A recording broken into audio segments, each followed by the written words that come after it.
see any of the footage of the first vaccines being administered in Canada. There was an 89-year-old woman in long-term care in Quebec and 5 healthcare workers in Ontario. It was really emotional, fellow workers applauding. Can you tell me what this momentous day means to you personally? And do you expect similar emotion when we vaccinate our residents tomorrow? I think I felt this emotion when I heard the flight was on our way. But yeah, this is huge. And I did see, I didn't see the person in Quebec, but I did see some footage of the care worker in Ontario. And I know my colleagues and I, we were on a call this morning. You know, this is such an important thing. Who would have known just 11 months ago that we would have come together globally and, quite frankly, put the money towards developing a vaccine that is game-changing. It is what is going to make the difference. And I made the analogy last week that we're in the final leg of this now, but there is still a ways to go, and it's going to be hard, and especially it's going to be hard these next few weeks because we have potential and we are going to be saving lives with every single dose that we give. But it's not enough yet to stop transmission in our community. So we need to keep up and protect people. And my biggest fear right now is that we're not going to do enough. We're going to let off right now, and people are unnecessarily going to be exposed, and some of them will get very ill, will end up in our hospitals or end up dying at this point where we are so close. So I'm emotional every time I think about it, and I'm going to be at the clinic tomorrow, so I'm really looking forward to seeing the first vaccines go into arms of healthcare workers here in BC as well.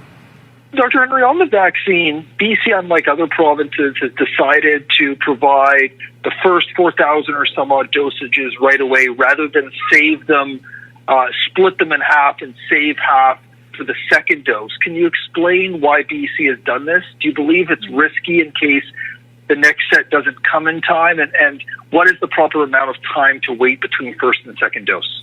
Yeah, so all provinces, to the best of my knowledge, at least the discussions we have had in the past many days, including yesterday and this morning, are using all of their doses this week for first doses. So we're going to use all 3,900 of our doses to give the first dose of people to as many people as possible. The recommendations for both the Pfizer vaccine and the Moderna vaccine is that it's a 2-dose program. With the second dose, what we have is a minimum interval between doses. So you can't give them too close together, or the immune system doesn't recognize them as 2 different doses, and you don't get that boosting response. So the minimum interval is 19 days. The recommended interval is between 21 and 28 days for the second dose. We are looking at when we can operationally give the second dose, and it, of course, depends a lot on when vaccine comes in, but we have guaranteed delivery for the next week, the week of the 21st and the week of the 28th of December, and our intent is to give them all as first doses and then give second doses once we start receiving vaccine in January. So there's a whole bunch of different factors that go into that.